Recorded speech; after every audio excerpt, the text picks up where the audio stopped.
Et bonjour à tous, donc c'est parti. Donc nous sommes ici pour vous présenter le logiciel qui est développé du coup en interne par notre entreprise Airbus Protect, qui s'appelle Fence. Donc déjà je vais commencer très rapidement, c'est juste une slide pour vous présenter un peu justement l'entreprise Airbus Protect. Donc nous avons environ 1700 collaborateurs répartis à travers différents pays. Nous sommes découpés en 4 business units, Safety, Cybersecurity Consulting, Managed Services et Sustainability. Et nous avons un peu plus de 300 clients. Voilà, c'était juste pour... Revenons-en à Fence. Donc Fence, en fait, c'est un outil qui a été à la base développé en interne pour répondre aux besoins du groupe, pour répondre aux besoins de cybersécurité par rapport aux analystes de risque qui, à la base, travaillaient sur Excel uniquement. Donc c'est vraiment un outil qui a été développé pour les analyses de risque.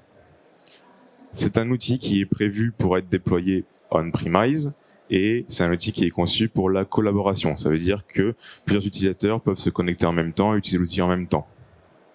Et pour finir, c'est un outil qui du coup a reçu le label de l'ANSSI, le label du coup EBIOS Risk Manager. C'est un software qui répond aux besoins de différents secteurs, on va dire.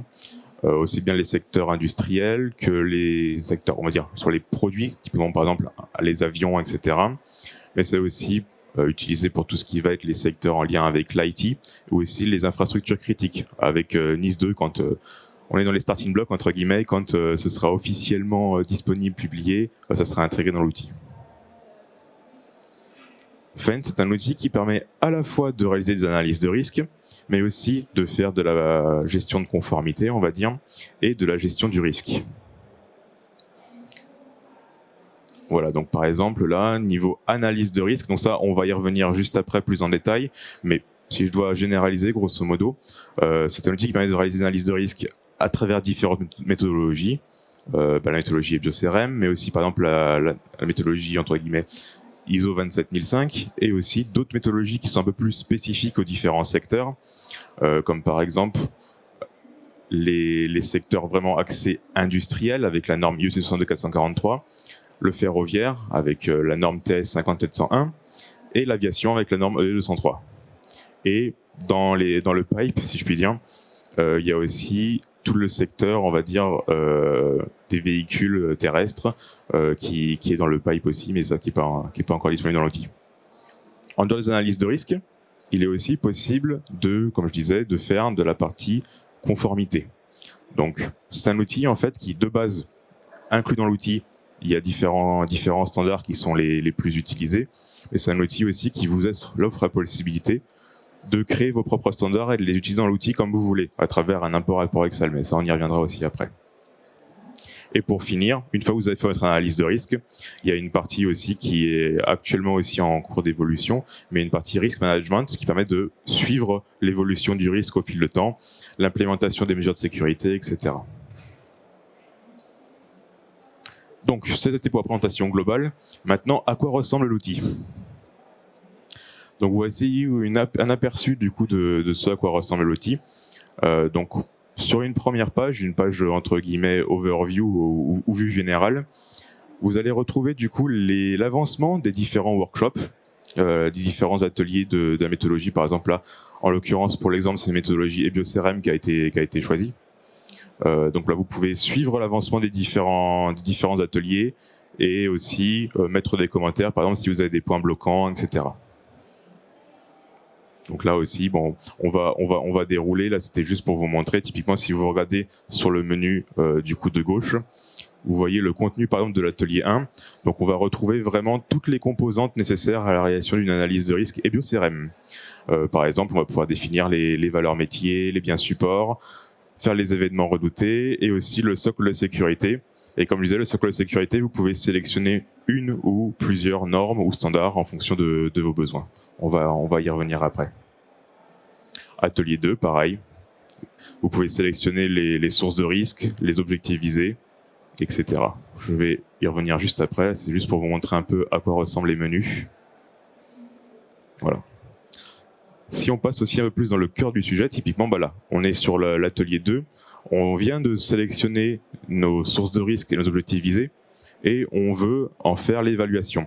Donc voilà à quoi ça ressemble dans l'outil. Donc on va retrouver la source de risque, l'objectiviser, les colonnes motivation, ressources et activités qui permettent justement de réaliser l'évaluation du couple SROV. Et vous voyez la possibilité d'avoir une colonne qui s'appelle Computed Pertinence, qui est calculée automatiquement, et une colonne pertinence tout court, si je puis dire.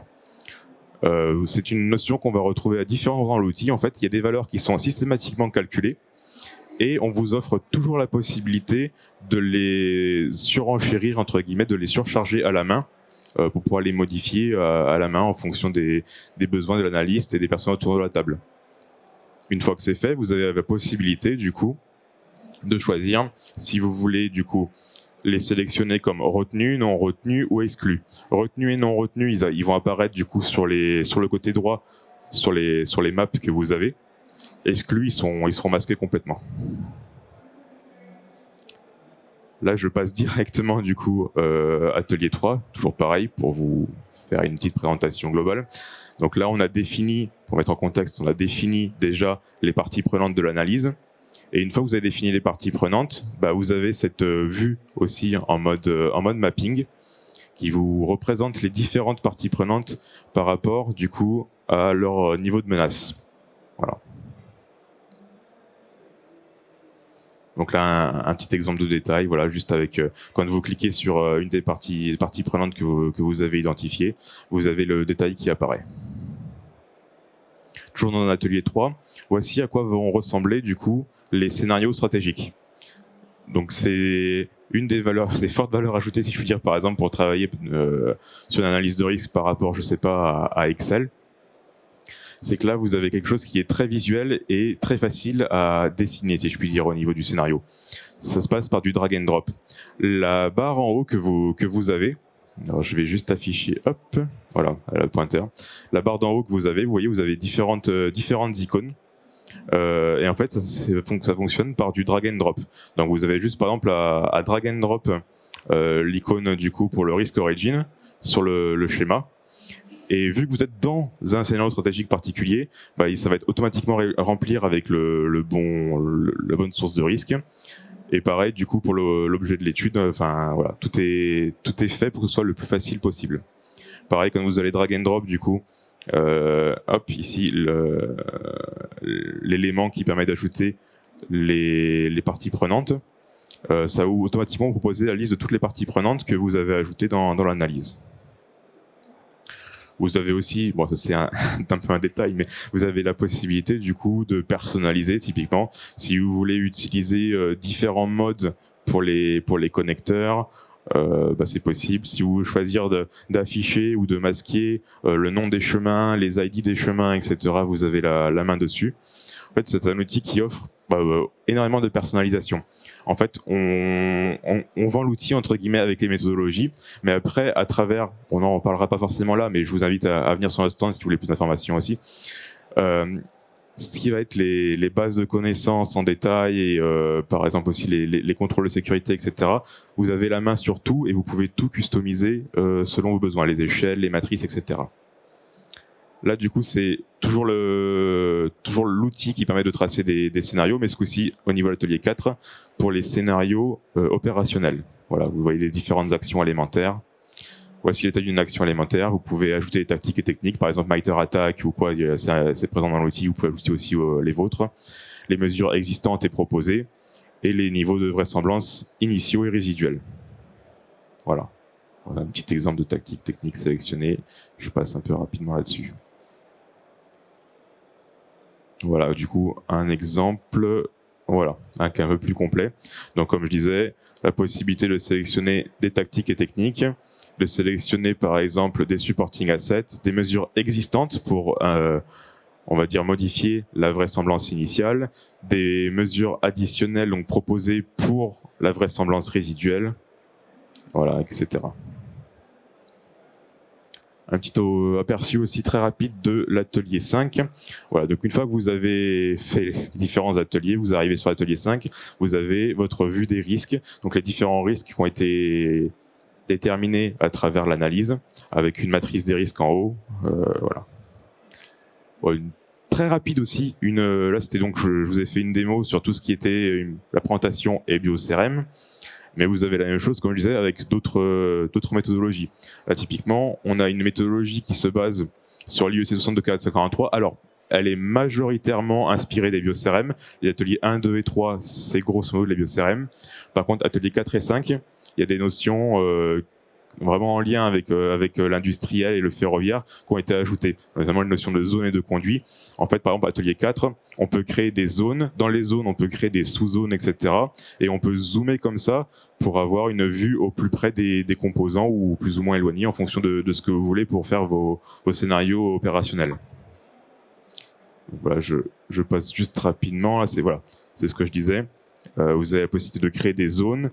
Et dans chacune de ces zones, vous pouvez déterminer un ensemble d'actions élémentaires, etc. de chaque zone. Voilà, donc là, ça fonctionne un peu différemment au niveau de l'atelier 5 aussi. On a des notions, on va dire, de vecteurs. Et donc, du coup, on va avoir on va dire une cible de niveau de protection qu'on voudrait. Et c'est comme ça qu'on réfléchit à cette méthodologie.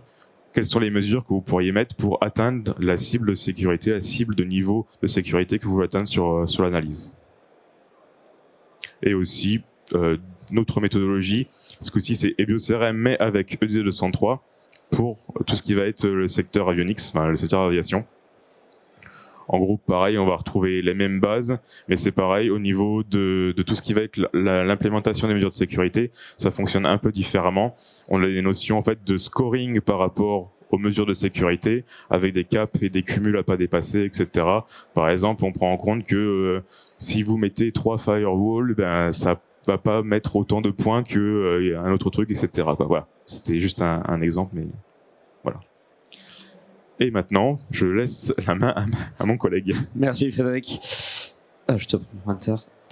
Maintenant, on va aborder la partie Compliance Assessment, parce que comme l'a dit Frédéric, en fait, quand vous achetez l'outil FENS, vous avez à la fois la partie analyse de risque, mais également la partie conformité qui est incluse. Donc, au niveau de l'analyse, vous allez pouvoir aller dans l'atelier 1 et la partie SOC de sécurité. Ici, dans l'exemple, c'est une ISO 27002, mais vous pouvez choisir d'importer, par exemple, le guide de l'hygiène de l'ANSSI, votre PSSI ou un référentiel qui vous est propre. Une fois qu'on rentre dans le détail du SOC de sécurité, on va pouvoir découvrir tous les contrôles individuels avec leur description et on va pouvoir venir sélectionner le niveau de conformité sur une échelle. L'échelle est également configurable. Il y en a une qui est proposée par défaut, mais vous pouvez venir l'éditer, choisir les couleurs associées et le nombre d'échelles. On peut ajouter un descriptif et on peut venir mapper des actions. Au niveau de la conformité, donc si on sait qu'on a des choses qui sont en cours, qui vont être déployées ou qui sont absentes, on peut venir les associer à la conformité ou la non-conformité. Donc dans l'exemple, on va en sélectionner 2. Ensuite, sur la partie risk management, donc ça a été abordé rapidement au niveau de l'atelier 5, mais en fait, on va pouvoir définir un plan d'action et un suivi de ce plan d'action. C'est du champ libre, on peut ajouter et supprimer des différentes étapes. On va pouvoir mettre un niveau de progression. Sur chacune des étapes, on peut ajouter des commentaires pour venir enrichir l'état d'avancement. Et ça va nous générer des KPI. Dans le temps, on va pouvoir suivre l'évolution. On voit que plus on avance dans la complétion, plus le risque résiduel, lui, devrait avoir tendance à descendre si on a bien fait son travail. C'est un peu le but. Pour la partie KnowledgeBase template, la force de FENS, c'est qu'en fait, tout va être configurable. Vous allez pouvoir ajouter des KB pour la partie type d'attaque. Donc, vous pouvez importer par exemple la liste du mitre. Vous pouvez importer votre propre référentiel si vous avez des chemins d'attaque prédéfinis. Ça se base sur une partie de templates, c'est-à-dire qu'une fois que vous l'avez préconfiguré une première fois, si vous avez des contextes spécifiques dans votre entreprise, suivant les divisions, suivant les personnes qui doivent intervenir, il y a un rôle KB Editor et une fois que la modification est faite, elle est réplicable les fois d'après. C'est-à-dire quelqu'un qui débarque dans l'équipe peut simplement juste cliquer sur « J'utilise le template de mon équipe » et je n'ai pas à reconfigurer toutes les étapes associées. Ça permet aussi d'avoir une homogénéité et de faire du suivi dans le temps. Fen, c'est un outil collaboratif, donc il a été vraiment pensé pour travailler à plusieurs sur une analyse. Chez Airbus, on a des populations assez séparées, c'est-à-dire qu'on va avoir des personnes qui sont en charge de la conformité, on va avoir des personnes qui sont en charge de la partie risque. Au niveau des ateliers, sur l'atelier 4, par exemple, on va avoir l'intervention d'architecte sécurité, on va avoir l'intervention de pentester pour assesser la vraisemblance. Derrière ça, on a la possibilité de faire assez classiquement du airbag, donc du role-based access control. On va pouvoir le faire au niveau aussi des dossiers. Donc, vous pouvez créer une arborescence assez classique et venir associer des droits. Donc, le droit d'en connaître est respecté. Pour l'interconnexion avec votre SI, vous pouvez mettre de la fédération, c'est-à-dire qu'on est compatible SAML 2, OAuth 2 parce qu'on propose aussi une API, j'en parlerai après. On arrive bientôt avec de l'OIDC. Et en plus, si vous n'avez pas tout ça, on peut simplement se connecter avec un LDAP ou un Active Directory. Et sur cette base-là, on pourra récupérer les groupes si vous avez déjà une arborescence prédéfinie pour faire ensuite du rollback et du grain fin dans l'application.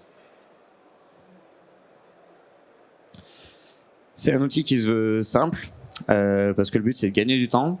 Donc vous allez pouvoir configurer beaucoup de choses comme vous le souhaitez. Par exemple, pour la finalité d'une analyse, lorsque vous devez générer le rapport, vous allez pouvoir l'exporter en différents formats. Le format, on fournit une trame. Cette trame, elle est configurable. Vous pouvez mettre vos logos d'entreprise. Vous pouvez essayer d'enrichir. Vous pouvez essayer d'enlever des parties. Donc ça, c'est très intéressant si vous avez besoin de communiquer avec des managers, que vous avez besoin seulement d'une synthèse managériale avec les graphiques, l'avancement des KPI. Et à l'inverse, si vous avez une population plutôt technique, vous allez pouvoir exporter le rapport complet avec les 150 pages de votre analyse. On propose une API, actuellement elle est en lecture, donc ça vous permet de prendre les données qui sont dans Fence et de venir les associer dans d'autres applications que vous avez au sein de votre SI. On va la proposer en écriture, parce que dans les différentes étapes qui ont été présentées, il y a énormément de boutons d'import, export, donc on peut avoir des référentiels sous format Excel qu'on importe, mais le but c'est que ça devienne de plus en plus dynamique. Si vous avez un outil de vue de management, vous allez pouvoir venir injecter les vulnérabilités par exemple du système ou de l'application que vous êtes en train d'assesser et les retrouver directement pour cette application-là dans l'analyse de risque en question. C'est une application qu'on fournit en mode package, c'est-à-dire vous pouvez l'installer comme un binaire sur différentes plateformes, donc Linux, Windows. On fournit des containers, donc ça vous permet d'être agnostique aussi, parce que quand on dit qu'on est on-premise, en fait c'est juste qu'on laisse le client gérer leur infrastructure. Si vous avez un provider SaaS ou un préféré, vous pouvez tout à fait aller installer ça dans de l'Amazon, du GCP ou de l'Azure. Nous, on fournit simplement pas de Secnum Cloud. On n'a pas assez de demandes. Donc, si vous avez des besoins et que vous êtes de plus en plus nombreux à solliciter ça, au bout d'un moment, on pourra être en capacité de fournir le Secnum Cloud. La dernière partie, ça va être ce sur quoi on est en train de travailler. En fait, il faut savoir qu'on a une centaine de développeurs pour la partie Airbus Protect, pour les différents outils qu'on propose. On n'a pas que Fence au catalogue, mais pour la partie Fence, c'est 25 développeurs temps plein, basés à Toulouse. Et derrière, en fait, on fait de la R&D constamment. On a une roadmap qui est bien fournie. La nouvelle grosse feature, ce qu'on va sortir pour l'été, Q3. Là, on est en phase de MVP. Ça va être ce qu'on appelle chez nous la Global View. Donc, ça va vous faciliter la vie en termes d'agrégation. C'est-à-dire qu'une fois que vous avez plein d'analyses de risque qui sont faites, vous avez souvent besoin d'avoir une vue globale du niveau de risque sur un périmètre, une division, un type d'analyse pour du HR par exemple, pour de l'outil, de l'IT, etc. Là, vous allez pouvoir faire des group by, vous allez pouvoir voir les risques résiduels et les états d'avancement en conformité ou en risque. Et une fois que vous allez sélectionner, vous allez obtenir des matrices agrégées. C'est-à-dire que là, par exemple, c'est l'exemple de la matrice pour le DRH. On a pris deux analyses de risque dans le périmètre RH et je vais voir les risques associés au périmètre RH seulement. Donc, je vais pouvoir faire ce suivi-là dans le temps et ça va donner plus de visibilité et surtout permettre de responsabiliser les gens sur leur périmètre. Pour l'instant, on a des opérateurs logiques pour faire du et du ou. Ça va évoluer. Le système, c'est vous définissez des règles et vous faites des règles, des groupes de règles. Donc rule et rule set. Et ici, pareil, lorsque vous appliquez les filtres, vous allez pouvoir retrouver tous vos risques pour votre périmètre dans une même vue, multi-analyse. Et pour le moment, de ce qu'on en sait, on est les seuls à proposer ça. C'est tout pour moi. Comme l'a dit Frédéric, si vous avez besoin de plus de détails, on fait des démos au niveau de notre stand qui est le A7. Et si vous avez des questions maintenant, on a un peu de temps pour y répondre. Merci.